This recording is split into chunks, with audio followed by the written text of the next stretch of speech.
भी अपने जीवन में कभी अपने गुरु का, सदगुरुदेव भगवान का अगर अपमान किया है, उनके प्रति कभी अश्रद्धा किया है, तो उसको तो नरक जाना ही पड़ता है, इसमें कोई संशय नहीं है।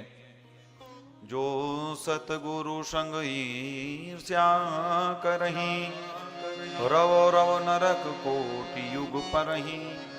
अरे जिसने भी अपने गुरु से कभी द्रोह किया है, कभी अपने गुरु के आज्ञा की अवहेलना करी है, तो गोस्वामी तुलसीदास जी लिखते हैं, बोले रव रव नरक कोटि युग परही।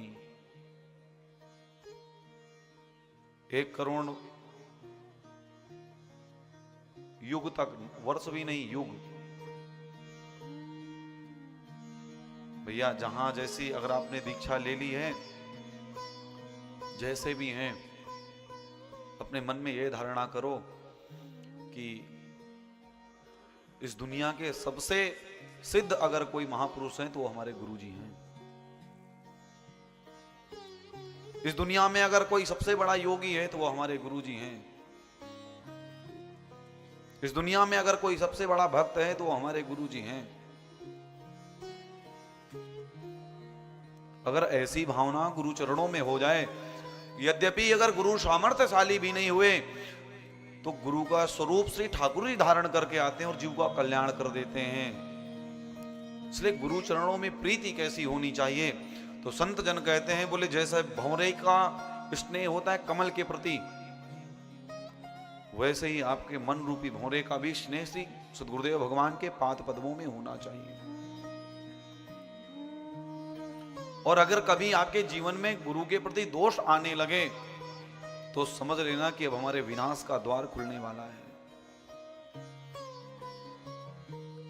अरे गुरु तो वो होते हैं जो चर अचर जीवों का कल्याण करने वाले हैं। गुरु बिन भवनिधि तरई न कोई, जो बिरंच शंकर सम होई। इस धरती पर जो भी आया है, चाहे राम जी आए हो, चाहे कृष्ण जी आए हो, चाहे कोई आया हो, उन्होंने गुरु अपने जीवन में जरूर बनाया है। और एक बार जब आप गुरु बना लो, उसके बाद फिर दोष बुद्धि मत रखना, अन्यथा अकल्याण होगा, आपका नुकसान है। लेकिन एक बात का स्मरण रखना, गुरु बनाते समय बहुत बहुत ध्यान से गुरु बनाना। कहीं ऐसी जगह, कोई ऐसे महापुरुष जहां जाकर के आपका मन स्वतः शांत हो जाता हो, आपको लगे कि यहां जाने से हमारे जीवन के जो कष्ट हैं, जो दुख हैं, वो सब हम भूल जाते हैं।